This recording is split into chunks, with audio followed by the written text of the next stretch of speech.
नमस्कार, स्वागत है आपका अपने यूट्यूब चैनल जहां पर आपको झारखंड टेट, सीटेट, टीजीटी और पीजीटी की तैयारी सोशल साइंस सब्जेक्ट एनसीईआरटी के आधार पर कराई जाती है। और जैसा कि आप जानते हैं झारखंड में कई सारी वैकेंसी आने वाली है और कुछ आ भी चुकी है।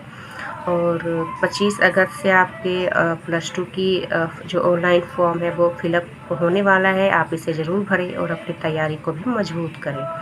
देखिए, किसी भी एग्ज़ाम की आप तैयारी करें, सबसे पहले आप एनसीईआरटी को ज़रूर पढ़ें। अपने जो आपका जो सब्जेक्ट है उसके पुस्तक को आप ज़रूर पढ़ें। उससे क्या होता है कि आपका जो बेस है वो मजबूत हो जाता है, जो कॉन्सेप्ट है वो क्लियर हो जाता है।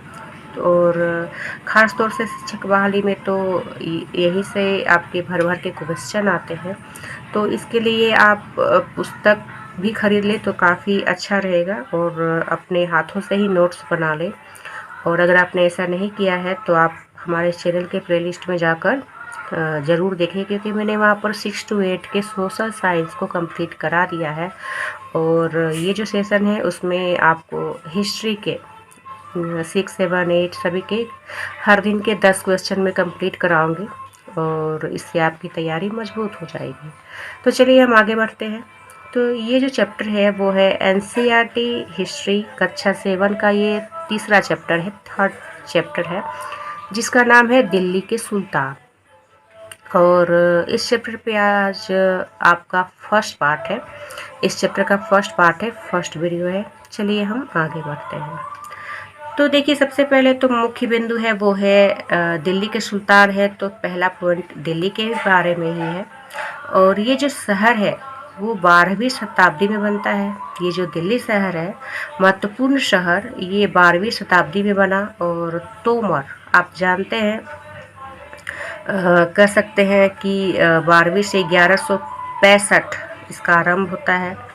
और जो चौहानों के राजपाल, चौहानों के जो राज्यकाल होता है उसके काल में ही दिल्ली वाणिज्य का महत्वपूर्ण केंद्र बना। चौहानों का आप जानते हैं 1165 से 1192 तक इनका कार्यकाल रहता है, राज्यकाल रहता है। क्योंकि हमने पिछले चैप्टर 2 में जाना, 1192 में पृथ्वीराज चौहान तृतीय हार जाता है गौरी से। तो इस तरह से 12वीं शताब्दी में दिल्ली जो है वो महत्वपूर्ण बन जाता है। और आगे हम जानते हैं कि किस तरह से इन पर सुल्तानों ने राज्य किया। तो नेक्स्ट है फारसी। तो देखिए, सुल्तानों के शासनकाल में प्रशासन की भाषा वो फारसी थी। देखिए, ये हमेशा पूछा जाता है, सीटेट में भी आया था कि सुल्तानों की प्रशासनिक भाषा क्या थी, मुगलों की प्रशासनिक भाषा क्या थी।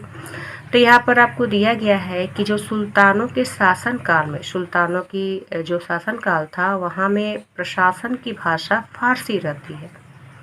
नेक्स्ट है तारीख। तारीख जो है वो इतिहास का एक वचन है और त्वारीख का मतलब होता है बहुवचन। नेक्स्ट है 13वीं शताब्दी के इतिहासकार। तो देखिए, ये भी पूछता है कि 14वीं सदी के इतिहासकार कौन है।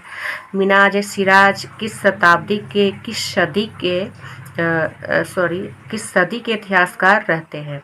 तो आप याद रखें, मैं हर सदी के इतिहासकारों के नाम को आपको नोट करवा दूंगी। तो फ़र्क ए मुदव्विर जो है और मिन्हाज सिराज, ये 2 13वीं सदी के इतिहासकार रहते हैं। 2 नहीं, इससे ज़्यादा भी है, लेकिन इस चैप्टर में आपको इन 2 के ही नाम दिए गए। चलिए हम आगे बढ़ते हैं। तो नेक्स्ट देखिए, रजिया के बारे में दिया गया है। तो ये आप जानते हैं इल्तुतमिश की बेटी रहती है और दिल्ली को राजधानी बनाने वाला ये फर्स्ट शासक रहता है इल्तुतमिश रहता है। दिल्ली को राजधानी बनाने वाला पहला शासक रहता है दिल्ली सुल्तान में से। और इसकी बेटी रहती है रजिया। इसका जो कार्यकाल रहता है 1236 से 40। और रजिया की आलोचना मिनाजे सिराज ने किया है और इसे पेटीकोट गवर्नर भी कहते हैं, आप इसे ज़रूर याद रखें। नेक्स्ट है रुद्रमा देवी। तो आंध्र प्रदेश के वारंगल वारंगल क्षेत्र में इनका राज्य रहता है। 1262 काल इनका जो है काल दिया गया है, समय काल, शासन काल, वो है 1262 से 1289। और इन्होंने, रुद्रमा देवी ने पुरुष होने का भ्रम पैदा किया था। तो देखिए ये पूछता है कि पुरुष होने का भ्रम किस महिला शासिका ने किया था। तो इसका आंसर है रुद्रमा देवी। नेक्स्ट है रानी दिद्दा। तो ये कश्मीर की शासिका रहती है 980 से 1003। और दीदी का यहाँ पर दिया गया है बड़ी बहन, इसका मतलब होता है। नेक्स्ट है गैरिसन शहर। और तो इसका मतलब क्या होता है, ये पूछता है गैरिसन शहर क्या होता है। तो किलेबंदी जो बचाव है जहाँ सैनिक रहते थे उसे गैरिसन शहर कहा गया। मतलब किलेबंदी करके रखा गया था और जहाँ पर सैनिक रहते थे, मतलब आम जनता नहीं रहती थी, तो उसे गैरिसन शहर कहा गया है। नेक्स्ट है भीतरी प्रदेश। तो देखिए किसी शहर या बंदरगाह के पास के जो इलाके होते हैं जो उस शहर के लिए वस्तु और सेवाओं की पूर्ति करें, तो उसे भीतरी प्रदेश कहा गया है। मतलब आप कर सकते हैं कि शहर या बंदरगाह के आसपास के जो इलाके हैं जो आपको रसद पानी है ना, खाना पानी वगैरह शहर के लिए जो वस्तु है उसे वो पूर्ति कराते हैं, तो इसे भीतरी प्रदेश कहा गया है। गैरिसनो, तो आप अगर गैरिसन शहर समझ जाएंगे तो इसे भी समझ जाएंगे। इसका मतलब होता है रक्षक सैनिकों की टुकड़ियाँ। तो गैरिसन का मतलब होता है जहाँ पर सैनिक रहते थे, किलेबंदी आप समझ सकते हैं। और गैरिसनों का मतलब होता है रक्षक सैनिकों की टुकड़ियाँ। देखिए नेक्स्ट जो पॉइंट है वो है अलाउद्दीन खिलजी का दक्षिण अभियान। तो इसका जो कार्यकाल है पहले जान लेते हैं, इसने कब से कब तक शासन किया। तो 1296 से 1316। ये हमेशा पूछता है, कभी अलाउद्दीन का काल पूछ लेगा, कभी रजिया का, कभी इल्तुतमिश का, अकबर, बाबर, किसी का भी ये समय काल एग्ज़ाम में आपको आ जाते हैं।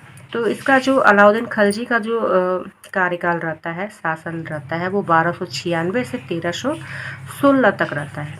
और इसने सबसे पहले दिल्ली से गुजरात को 1299 में, रणथंभौर को इसने 1301 में जीता, चित्तौड़ को 1303 में, वारंगल को इसने 1311 और तंजावुर को इसने फिर से 1311 में ही जीत हासिल किया था। तो आज के लिए इतना ही रहने देते हैं और नेक्स्ट पार्ट में हम इसी के सेकंड पार्ट को और भी काफ़ी सारी जानकारी के साथ आगे बढ़ेंगे। तब तक के लिए धन्यवाद।